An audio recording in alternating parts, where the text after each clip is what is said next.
दोस्तों, अगर आप बीजी अकाउंटिंग सॉफ्टवेयर इस्तेमाल करते हैं और आप लोग डिफरेंस एमआरपी के प्रोडक्ट परचेज करते हैं, तो आप लोग बीजी अकाउंटिंग सॉफ्टवेयर में कैसे सेल कर सकते हैं और कैसे परचेज कर सकते हैं। तो आप जनरली जो लोग इस्तेमाल करते हैं वो क्या करते हैं कि कोई भी प्रोडक्ट अगर परचेज करते हैं, परचेज करने के बाद उसको 40 रुपये एमआरपी का कोई प्रोडक्ट परचेज किया है तो 40 रुपये एमआरपी का प्रोडक्ट बना लेते हैं। अगर वही आइटम 45 रुपये एमआरपी का आता है तो उसका भी एक नया आइटम क्रिएट कर लेते हैं, और ये गलत सिस्टम है। इस तरीके से आपको नहीं करना है। आपको क्या करना है, बीजी अकाउंटिंग सॉफ्टवेयर के अंदर एक फीचर्स है एमआरपी का, उसका आप यूज कर सकते हैं। तो ये जो तरीका है मैं आपके लिए बिल्कुल प्रैक्टिकल करके बताऊंगा कि आप एमआरपी का फीचर्स कैसे अनेबल कर सकते हैं, एमआरपी वाइज स्टॉक रिपोर्ट कैसे चेक कर सकते हैं, और जब आप सेल करने जाओगे तो आपको एमआरपी की विंडो किस तरीके से नज़र आएगी। ये सारा जो तरीका है वो बिल्कुल प्रैक्टिकल करके मैं आपके लिए बताऊंगा। तो यहाँ पर आप लोग अगर बीजी अकाउंटिंग सॉफ्टवेयर इस्तेमाल करते हैं तो आपको ये मालूम होना चाहिए कि आपका जो भी बिजनेस है उसके रिगार्डिंग आपके बीजी अकाउंटिंग सॉफ्टवेयर में क्या क्या फीचर्स है और उनका आप कैसे यूज कर सकते हैं। तो यहाँ पर जो एमआरपी का फीचर्स है उसके बारे में आपके लिए बता देता हूँ। पहले तो मैं क्या करता हूँ, एक जनरल सिस्टम जो लोग करते हैं उसके बारे में बताता हूँ कि वो लोग कैसे करते हैं और उनको क्या प्रॉब्लम आती है। यहाँ पर अगर मैं कोई आइटम परचेज करता हूँ, ये पहले मैं नॉर्मल प्रोसेस बता रहा हूँ। एक परचेज का इनवॉइस चढ़ाया मैंने बीजी इन्फोटेक से, और यहाँ पर कोई भी आइटम में नया आइटम क्रिएट करता हूँ। एक नया आइटम क्रिएट करता हूँ, डिटोल शॉप। डिटोल शॉप मैंने यहाँ पे इसका जनरल ग्रुप रखा, मैं पीस में रखना चाहता हूँ दोनों जगह। 18% जीएसटी 1234, इसका जो भी HSN कोड है वो आपको सही एंटर करना है। यहाँ पर अगर इसके में सेल प्राइस अभी मुझे पता नहीं है क्योंकि अभी मेरे पास माल नहीं आया, मुझे आइटम क्रिएट करना है।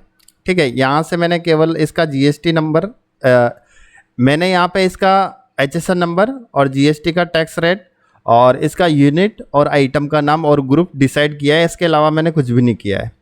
यहाँ से इसमें बेच वाइज डिटेल्स भी मैंने ओपन कर रखी है, तो यहाँ से मैं इसको बंद कर देता हूँ। ठीक है, यहाँ से मैंने सेव किया। जनरल सिस्टम ये है, और मैंने डिटोप यहाँ पे लिखा, 50 क्वांटिटी मैंने लिखी, और यहाँ पे अगर मेरे पास ये जो आइटम है 40 रुपये का मुझे पड़ा है, और यहाँ से मैंने इसको सेव कर दिया। जनरल सिस्टम यही रहता है, इसी तरीके से लोग यूज करते हैं। लेकिन जो बीजी के अंदर जो फंक्शन है उसका आपको कैसे इस्तेमाल करना है वो तरीका मैं बताऊंगा।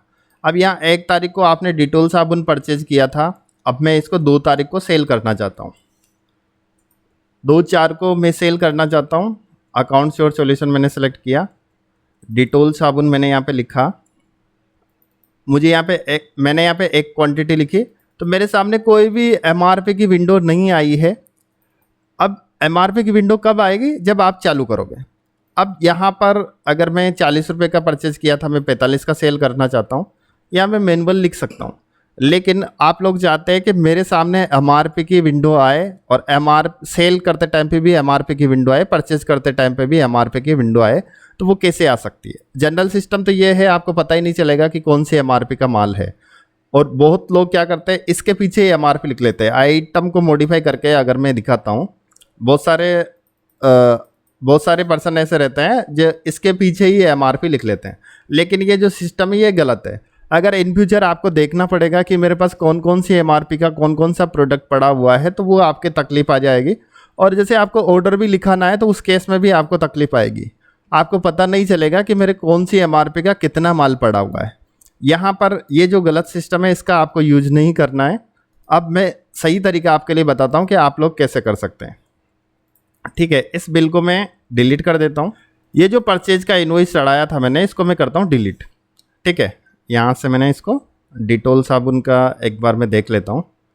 डिटोल साबुन, इसका जो परचेज का इनवॉइस मैंने चढ़ाया है इसको मैं हटा देता हूँ। अब इसके बाद मेरे पास जो नया जो मैं परचेज का इनवॉइस चढ़ाऊँगा उसका प्रोसेस मैं आपके लिए बताता हूँ। अब आपको क्या करना है, पहले आपको एडमिनिस्ट्रेशन पे क्लिक करना है, कॉन्फ़िगरेशन पे क्लिक करना है, फीचर्स ऑप्शन पे आपको क्लिक करना है, इन्वेंट्री पे आपको क्लिक करना है। इसके बाद अगर यहाँ पे आप देखोगे तो एक MRP का ऑप्शन है, MRP वाइज डिटेल्स, इस पे आपको क्लिक करना है। क्लिक करने के बाद अगर आप जो भी प्रोडक्ट परचेज करोगे क्या उसकी सेल प्राइस भी साथ में लिखना चाहते हैं, यहाँ पे क्लिक किया। क्लिक करने के तो दोस्तों यहाँ पर जो दूसरा जो ऑप्शन है, यहाँ पर अगर आपके पास 0 क्वांटिटी है तो उसको भी अगर शो कराना चाहते हैं तो वो भी आप शो करा सकते हैं। और यहाँ पर दूसरा ऑप्शन, मैं यहाँ पे इनको सेलेक्ट नहीं करता हूँ, मैं फर्स्ट ऑप्शन मैंने यहाँ पे सेलेक्ट किया है, maintain sale price along with MRP। अगर आप किसी भी आइटम को परचेज करते हो तो यहाँ पर वहीं पे आप सेल रेट भी डाल सकते हैं। तो दोस्तों यहाँ पे एडजस्टमेंट W/O स्टॉक का जो ऑप्शन है यहाँ पे आपको अलाउ रखना है। इसके बाद आपको यहाँ से ओके कर देना है। ओके करने के बाद में यहाँ से आपको सेव करना है। सेव करने के बाद अब जैसे कोई नया आइटम मैं परचेज करता हूँ, दूसरा आपको क्या करना है कि जो आइटम मैंने बनाया था, यहाँ एक बार मैं दिखा देता हूँ, डिटोल साबुन, उसको जो बनाया है तो यहाँ जैसे MRP का फीचर्स मैंने चालू किया है तो यहाँ पे MRP का ऑप्शन भी हर आइटम के अंदर आपको दिख जाएगा।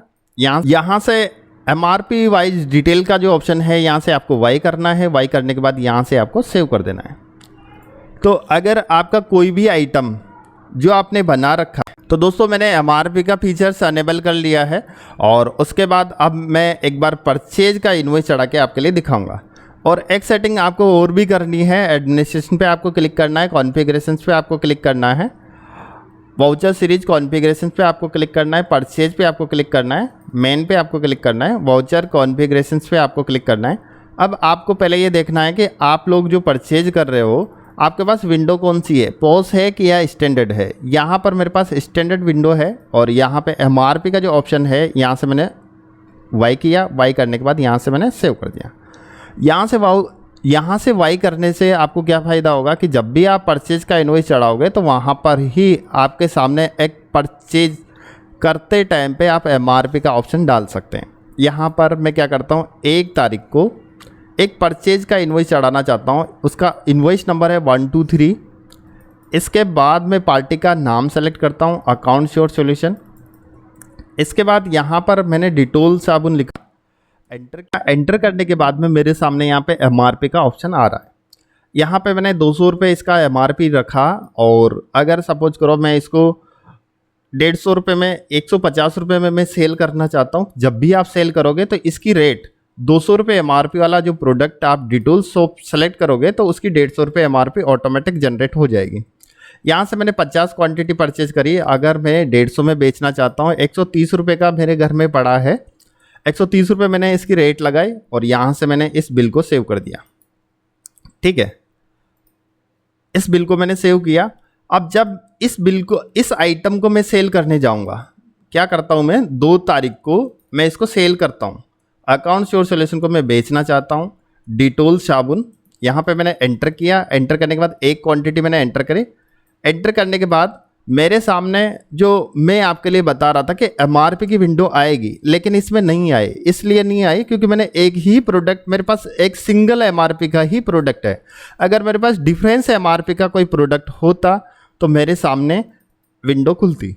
अब यहाँ पे इस आइटम को मैं एक बार सेल कर देता हूँ। मैंने यहाँ पे सेल रेट डालने की आवश्यकता नहीं है क्योंकि मैंने परचेज करते टाइम पे ही सेल रेट डाल दी थी। यहाँ से मैंने इसको सेव किया। सेव करने के बाद मैं एक और भी परचेज चढ़ाता हूँ जिसकी MRP ज़्यादा रखता हूँ, यानी 220 रुपये उसकी रेट MRP रखता हूँ। यहाँ पे दूसरा परचेज इनवॉइस में चढ़ाता हूँ 2 तारीख को। किससे माल आया, अकाउंट श्योर सॉल्यूशन से। एंटर किया। एंटर करने के बाद डिटोल साबुन मैंने लिखा। डिटोल साबुन लिखने के बाद में यहाँ पे मेरे सामने MRP का ऑप्शन आ रहा है। मैंने 220 रुपये MRP लिखा और इसकी जो रेट है सेल रेट, यानी सेल रेट बढ़ेगी। मेरे 200 रुपये रेट थी तो मैंने 150 मेरी अगर 200 रुपये यहाँ पे MRP थी तो मैंने 150 रुपये परचेज किया था। 220 रुपये इसकी MRP है तो मैं 170 रुपये का, अगर मेरी रेट 200 रुपये है तो मैंने सेल रेट 150 रुपये लगाई थी। अगर मेरी MRP है 220 MRP है तो मैं यहाँ पे 170 रुपये इसकी सेल रेट करता हूँ। यहाँ पे 500 क्वांटिटी मैंने परचेज करी, इसकी रेट मैंने यहाँ पे डाली 145 रुपये। 145 रुपये डालने के बाद यहाँ से मैंने इसको सेव कर दिया। सेव करने के बाद अब मैं जब इसको सेल करने जाऊँगा, क्योंकि मेरे पास डिफरेंस MRP के एक प्रोडक्ट है लेकिन डिफरेंस MRP का है, अब मैं जैसे सेल करने जाऊंगा तो यहाँ से मैंने डेट लिखी 5 तारीख, 5/4 को मैं सेल करना चाहता हूँ अकाउंट श्योर सॉल्यूशन को। और यहाँ पर डिटोल साबुन मैंने सेलेक्ट किया। सेलेक्ट करने के बाद मेरे पास डिफरेंस MRP का विंडो आ गया और इसमें से मुझे सब कुछ दिखाई दे रहा है। यहाँ पर आप देख पा रहे हैं कि 220 रुपये MRP की सेल रेट है, 170 रुपये, और 200 रुपये MRP का जो प्रोडक्ट डिटोल सोप है उसकी रेट है 150 रुपये। तो यहाँ से मैं सेलेक्ट कर सकता हूँ। जैसे मैं इसको सेलेक्ट करता हूँ तो इसकी जो रेट है 150 रुपये आएगी। अगर डिटोल साबुन दोबारा से मैं सेलेक्ट करता हूँ 220 रुपये वाला MRP का अगर मैं सेलेक्ट करता हूँ तो यहाँ पे इसकी रेट 170 रुपये आएगी। तो ये कॉन्सेप्ट आपको बिल्कुल क्लियर हो गया कि अगर एक ही प्रोडक्ट डिफरेंस MRP का अगर आपके पास आता है तो आपको इस तरीके से आप BG अकाउंटिंग सॉफ्टवेयर का इस्तेमाल करके इस तरीके से आप अपना जो बिजनेस है वो मेंटेन कर सकते हैं। यहाँ पे इस बिल को मैंने सेव कर दिया। सेव करने के बाद अब मैं आपके लिए स्टॉक भी बता देता हूँ कि जैसे कोई भी BG अकाउंटिंग सॉफ्टवेयर का कोई भी ऑप्शन रहता है उसके अंदर क्या होता है कि पहले तो आपको ऑप्शन को अनेबल करना होता है, फिर उस ऑप्शन का यूज करना होता है, फिर उसके बाद रिपोर्टिंग पार्ट आपको मिलता है। तो यहाँ पर एक जो ऑप्शन दे रखा है क्लोजिंग स्टॉक, अगर आप देखते हैं तो MRP वाइज रिपोर्ट्स का एक ऑप्शन आ जाएगा। जब MRP वाला फीचर्स आप चालू करोगे तो MRP वाइज रिपोर्ट्स का एक ऑप्शन आएगा। इस पर आप क्लिक करोगे तो आप MRP वाइज क्लोजिंग स्टॉक देख सकते हैं, ओपनिंग स्टॉक देख सकते हैं और MRP वाइज स्टॉक लेजर भी आप चेक कर सकते हैं। यहाँ पर मैं क्लिक करता हूँ, बैलेंस ओनली देखना चाहता हूँ तो यहाँ से मैंने क्लिक किया, एक आइटम डिटोल वाला सेलेक्ट किया और इसके बाद जैसे मैं क्लिक करता हूँ तो मेरे सामने आ रहा है कि 200 रुपये MRP वाला जो प्रोडक्ट है डिटोल सोप मेरे पास 48 पीस है और 220 रुपये MRP का जो मेरे पास 499 पीस है उसकी सेल रेट भी मेरे सामने दिखाई दे रही है। और इसकी अगर क्वांटिटी की बात करते हैं तो 547 क्वांटिटी मेरे पास टोटल डिटोल साबुन का स्टॉक है, ताकि मेरे को जब भी मेरे को अगर ऑर्डर लगाना है तो मैं चेक कर सकता हूँ कि मेरे पास 547 पीस डिटोल के हैं तो मुझे ऑर्डर लगाना है कि नहीं लगाना है। क्योंकि आप डिफरेंस MRP के प्रोडक्ट अगर रखोगे तो इस तरीके से आपको यूज करना है, ना कि कोई भी आइटम के पीछे MRP लिख के आपके डिफरेंस आइटम क्रिएट करोगे। ठीक है, इसके बाद जो दूसरा जो ऑप्शन है डिटेल्स का ऑप्शन है, इस पर क्लिक करते हैं। डिटोल साबुन मैंने लिखा और इसके बाद यहाँ से चेक करते हैं तो यहाँ पर क्वांटिटी बताएगा कि कौन कौन सी क्वांटिटी के कितने इन हुए हैं, कितने आउट हुए, कितना क्लोजिंग स्टॉक बचा हुआ है। तो इस तरीके से अगर आप लोग चेक करना चाहते हैं, जैसे कोई कंपनी आपसे इस तरह की रिपोर्ट्स मांगती है कौन कौन सी MRP की कितनी कितनी क्वांटिटी आपने इन करी है और आउट करी है, तो इस तरीके से भी आप रिपोर्ट निकाल के दे सकते हैं। नेक्स्ट इसका जो ऑप्शन है MRP वाइज ओपनिंग स्टॉक, अगर आपने कोई नया बिजनेस स्टार्ट किया है या दूसरे सॉफ्टवेयर से BG अकाउंटिंग सॉफ्टवेयर में शिफ्ट हुए हैं तो आप लोग MRP वाइज ओपनिंग स्टॉक का आप देखना चाहते हैं तो यहाँ से देख सकते हैं। लेकिन मेरे केस में केवल मैंने नया प्रोडक्ट जनरेट करके नया बिजनेस स्टार्ट करते हैं तो नया BG अकाउंटिंग सॉफ्टवेयर में MRP का फीचर्स अनेबल करके और वहाँ से मैंने नया बिजनेस स्टार्ट किया है। MRP वाइज स्टॉक लेजर अगर आप चेक करना चाहते हैं तो इस पर क्लिक कर सकते हैं। यहाँ से मैं डिटोल पे क्लिक किया, डिटोल पे क्लिक करने के बाद यहाँ पे जो एंटर करता हूँ MRP वाइज स्टॉक लेजर अगर मैं चेक करना चाहता हूँ तो यहाँ पे मैंने एंटर किया। एंटर करने के बाद कौन सी MRP का देखना चाहता हूँ, डिटोल साबुन 200 रुपये MRP का मैं देखना चाहता हूँ। तो जैसे मैं क्लिक करूँगा तो मेरे सामने डिटेल्स आ जाएगी। 200 रुपये MRP का जो डिटोल सोप है मैंने एक बार परचेज किया था 1/4 को, दूसरी बार मैंने इसको सेल किया है 2/4 को और 5/4 को, एक पीस मैंने बेचा है। तो इस तरीके से आप देख सकते हैं। अगर 220 रुपये वाला अगर मैं देखना चाहता हूँ, यानी पर्टिकुलर एक आइटम सिंगल MRP का कोई आइटम आप ट्रेस करना चाहते हैं तो यहाँ से आप कर सकते हैं। अगर मैं 200 रुपये MRP वाला 220 MRP वाला डिटोल सोप चेक करना चाहता हूँ तो 2/4 को मैंने परचेज किया था 500 क्वांटिटी, जिसमें से मैंने एक पीस सेल कर दिया है। तो दोस्तों इस तरीके से आप लोग यूज कर सकते हैं। BG ने काफ़ी रिपोर्ट्स दे रखी है, इन सभी चीज़ों का आप यूज कर सकते हैं। इसके अलावा जो यहाँ पर एक नया जो ऑप्शन दिखाई दे रहा है आपको MRP ओपनिंग स्टॉक, इसका आप कैसे यूज कर सकते हैं इसका तरीका भी मैं आपके लिए बता देता हूँ। कि मेरे पास किसी दूसरे सॉफ्टवेयर से मैं BG अकाउंटिंग सॉफ्टवेयर में शिफ्ट हुआ हूँ और मुझे एक नया आइटम, मैंने यहाँ पे नया आइटम बनाया, कोई भी आइटम बना लेता हूँ मैं, शांति